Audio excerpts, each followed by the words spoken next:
우리는 살아가다 보면 많은 소식을 들으며 살아갑니다. 누가 어떻게 되었다더라, 누가 어디를 갔다더라, 여러 소식을 들으며 살아가게 되지요.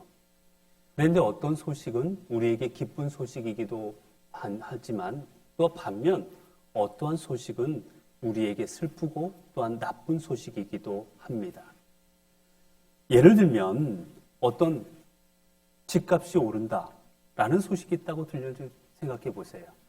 집을 가진 사람에게는 좋은 소식이지만 집을 사야 되는 사람 입장에서는 슬픈 소식입니다. 합격자 발표가 나는 순간입니다. 합격자 발표가 나게 되면 합격한 사람에게는 기쁜 소식이지만 합격하지 못한 사람에게는 슬픈 소식이 되는 겁니다. 지금 연일 뉴스에서는 박근혜 전 대통령의 사면 소식이 뜨겁습니다.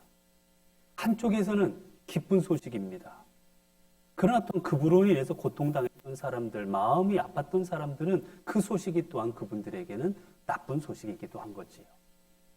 이처럼 같은 소식이라도 우리는 이 소식이 나와 어떤 연관이 있느냐, 이 소식이 내게 어떤 영향을 미치느냐에 따라서 우리는 그 소식이 기쁜 소식일 수도 있고 아니면 우리에게 나쁜 소식일 수도 있습니다. 오늘 본문에 보게 되면 본문에서는 임마누엘이신 예수 그리스도께서 이 땅에 오실 때 그 소식이 우리에게 어떤 소식인지 가르쳐 주시는 하나님의 말씀입니다. 오늘 보면 본문에서 이렇게 말하고 있지요. 천사가 이르되 무소하지 말라. 보라, 내가 온 백성에게 미칠 큰 기쁨의 좋은 소식을 너희에게 전하노라. 오늘 본문은 말합니다. 너희에게 미칠 기쁨의 큰 소식을 너에게 전하겠다. 여기서 큰 기쁨이라는 거는요, 그저 조금 이런 게 아닙니다. 엄청나게 큰 이런 뜻이에요. 엄청나게 큰 기쁨의 소식을 너희에게 내가 전하노라라는 뜻입니다. 그 소식이 뭡니까? 오늘 다윗의 동네에 너희를 위하여 구주가 나셨으니 곧 그리스도 주시니라. 예수 그리스도가 이 땅에 태어나신 것, 예수 그리스도가 이 땅에 우리를 위해 오신 이 사건이 우리에게 큰 기쁨의 소식이라는 거예요. 여러분, 왜 예수님이 탄생하신 그 소식이 우리에게 큰 기쁨의 좋은 소식입니까? 아니, 예수님은 같은 우리의 민족도 아닙니다. 유대인이시고, 그리고 2000년 전에 그 예수님의 탄생한 사건이 왜 수많은 사람들에게 큰 기쁨의 좋은 소식이 되는 겁니까? 아니, 가족에게는 큰 기쁨이겠지만 왜 그 예수 그리스도를 알지 못했던 수많은 사람들에게까지 그 소식이 기쁨의 소식인 겁니까? 이유는 이렇습니다. 바로 예수 그리스도의 탄생의 그 소식은 먼저 우리에게 구원의 소식이기 때문입니다. 여러분, 우리는 죄로 인해서 심판받고 죽을 수밖에 없는 처지가 우리 인간들입니다.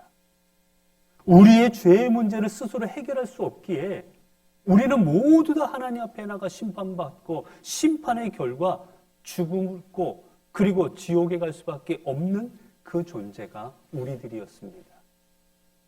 그러나 예수 그리스도께서 이 땅에 오시고 그리고 예수 그리스도를 믿는 자에게는 모두 구원을 주시겠다고 하나님이 약속하셨기에 그 주님의 탄생의 소식은 우리에게 구원의 소식이 되는 겁니다. 그래서 우리에게 기쁨의 소식인 거지요. 그리고 또한 예수님의 이 탄생의 소식이 우리의 기쁨의 소식이 되는 이유는 두 번째는 바로 주님의 탄생은 우리에게 회복을 주시기 때문입니다. 우리 인간들이 주님과의 관계가 어땠습니까? 에덴 동산에 있을 때 우리는 주님과 함께 에덴 동산 안에서 거닐며 주님과 대화하고 주님을 바라보고 함께 동행하는 그런 삶을 살아갔습니다. 그러나 사람이 죄를 지음으로 말미암아 하나님과의 관계가 깨어져 버렸습니다. 아담과 하와는 죄를 짓고 하나님이 두려워 숨어버립니다. 그리고는 결국은 에덴 동산에서 쫓겨납니다. 이후로 사람과 하나님 사이는 갈라졌습니다. 죄로 인하여 갈라지는 삶이 되지 말았어요. 그 갈라진 그 하나님과 인간의 관계를 회복시키시는 분이 예수 그리스도이십니다. 성경은 말하지요. 빌립보서 2장 14절 15절을 보면 그는 우리의 화평이신지라 둘로 하나를 만드사 원수된 것 곧 중간에 막힌 담을 자기 육체로 허시고 법조문으로 된 계명의 율법을 폐하셨으니 이는 이 둘로 자기 안에서 한 새 사람을 지어 화평하게 하시고 또 십자가로 이 둘을 한 몸으로 하나님과 화목하게 하려 하심이라. 원수된 것을 십자가로 소멸하시고. 예수 그리스도께서는 본인의 자신의 육체를 제물로 내어 놓으심으로 말미암아 하나님과 인간의 관계를 회복시키셨습니다. 그 주님이 있는 곳에는 회복이 있었습니다. 성경에 보게 되면 성전 미문에 있었던 한 나면서부터 걷지 못했던 한 사람이 있었습니다. 태어나면서도 걷지 못했기에 이 사람은 평생을 뭐하고 살았느냐? 40여 년 동안 성전 미문, 성전의 아름다운 문 앞에서 그 성전에 들어가는 사람들에게 구걸하는 삶으로 지금까지 살아오고 있었습니다. 이 사람에게 저 성전은 다른 나라 이야기입니다. 감히 성전에 들어갈 수가 없었습니다. 장애인은 성전에 들어갈 수가 없었거든요. 그래서 사람들이 성전에 들어가는 것을 늘 쳐다보고만 있었습니다. 사람들과 가족들과의 관계도 깨져버리고 모든 것으로부터 소외되어서 혼자 외롭게 살아가던 사람입니다. 사람들뿐만이 아니라 하나님과의 관계도 맺지 못하고 저 성전에 들어가서 마음껏 하나님을 찬송하고 하나님 앞에 제사 드릴 수도 없었던 사람이었습니다. 신앙과 모든 삶이 무너진 사람이에요. 그때 그를 바라본 베드로와 요한이 있었습니다. 베드로와 요한이 예수 그리스도의 이름으로 그를 일으켜주자 그 다음에 그의 삶이 어떻게 되었습니까? 그가 일어나자마자 한 행동이 무엇이었느냐? 지금까지 바라만 보고 있었고 지금까지 늘 동경하는 마음만 갖고 있었던 성전 안으로 뛰어 들어간 겁니다. 한 번도 들어가 보지 못했던 성전으로 들어가서 그곳에서 하나님을 찬송합니다. 그의 삶이 회복되었던 거죠. 이처럼 주님께서는 우리의 삶을 회복시키시고 우리의 믿음을 회복시키시는 분입니다. 여러분 또한 왜 주님의 탄생이 우리에게 큰 기쁨의 좋은 소식이느냐? 이 소식은 우리 모두에게 임하는 소식이기 때문입니다. 여러분 어떤 사람이 합격했다.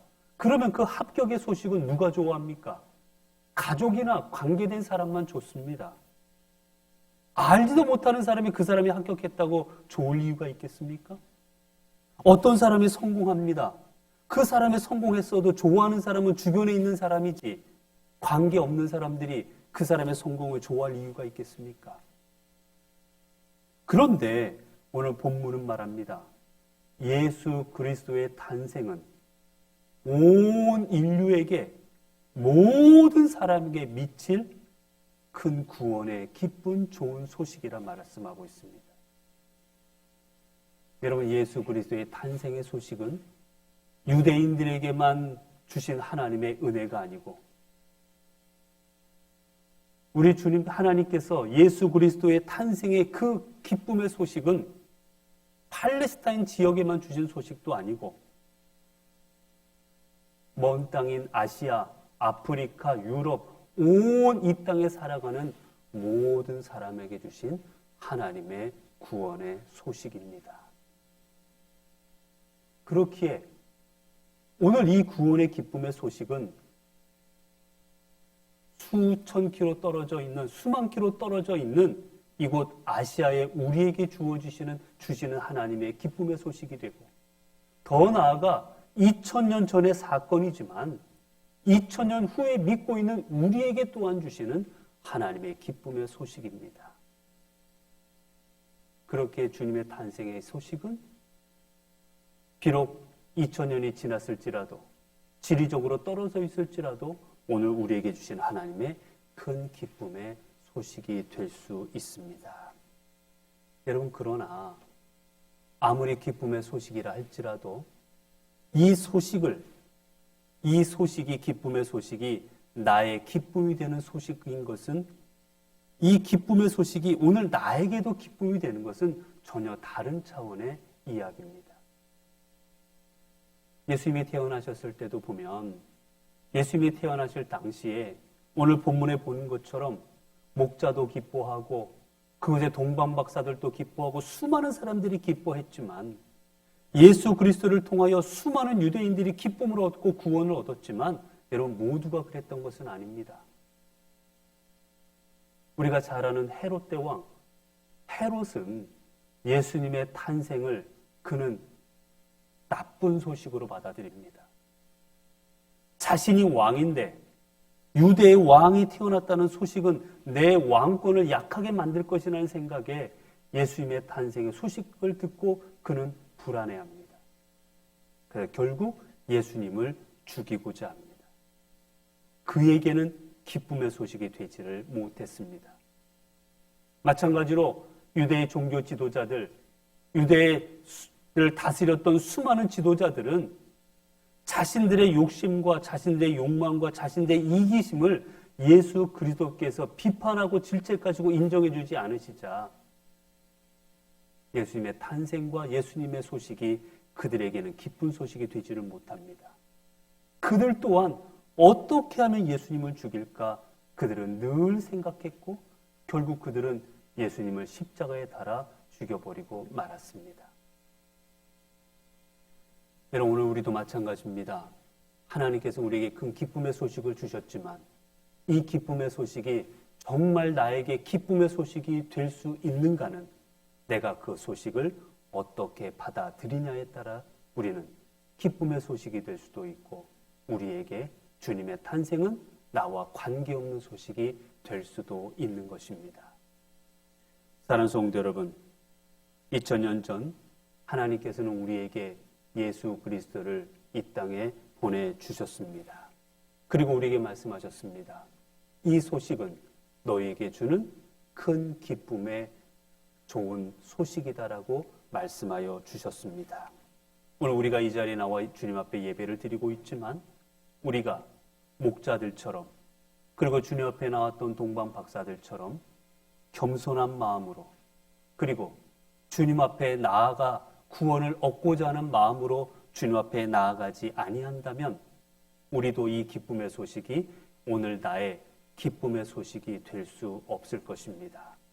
그러나 비록 우리가 하나님 앞에 보잘것없는 존재일지라도, 우리가 가진 게 없을지라도, 우리가 하나님 앞에 드릴 게 없을지라도, 우리가 이 자리에 나와 있는 우리의 모습이 하나님, 내가 하나님 앞에 주님 아니면 살아갈 수 없는 존재입니다. 주님께서 은혜를 베풀지 않으면 살아갈 수 없는 존재입니다라고 겸손히 우리가 주님 앞에 나와 주님께서 나의 구주가 되심을 고백하며 나아간다면 주님의 탄생의 소식은 우리에게 기쁨의 좋은 소식이 될 수 있을 것입니다. 오늘 우리 주님의 탄생의 소식이 오늘 주님 앞에 예배드리는 우리 모든 성도들의 마음과 여러분의 가정 속에서, 여러분의 삶 속에서 큰 기쁨의 좋은 소식이 되시기를 간절히 바랍니다. 기도하겠습니다. 은혜로우신 하나님, 감사합니다. 2000년 전 예수 그리스도를 이 땅에 보내주시어 저희들로 하여금 구원을 얻을 수 있도록, 저희들의 삶이 회복될 수 있도록 저에게 큰 은혜 주심을 감사드립니다. 주님으로 인해 이제 우리가 주님의 자녀가 될 수 있었고, 주님으로 인해 우리가 구원받은 자가 될 수 있었고, 주님으로 인해 우리의 삶이 회복될 수 있었습니다. 하나님, 저희들 주님께서 큰 기쁨의 좋은 소식을 주셨는데 하나님 그러나 이 소식을 기쁨의 소식으로 받아들이지 못하는 어리석은 자가 되지 않기를 원합니다. 내 욕심, 내 욕망을 내려놓지 못한 헤롯처럼 내 기득권을 내려놓지 못했던 수많은 종교 지도자들이 되어서 주님께서 탄생한 이 소식이 우리에게 전혀 관계없는 나쁜 소식이 되지 않게 하옵소서. 오직 우리의 모든 걸 주님 앞에 내려놓고 주님만이 나의 구세주가 되시고 주님 없이는 살아갈 수 없고 주의 은혜가 아니면 살아갈 수 없음을 고백함으로 말미암아 주님의 탄생의 이 소식이 우리에게 기쁨의 좋은 소식이 되는 저희들 되게 하옵소서. 우리 주 예수 그리스도 이름으로 기도드리옵나이다. 아멘.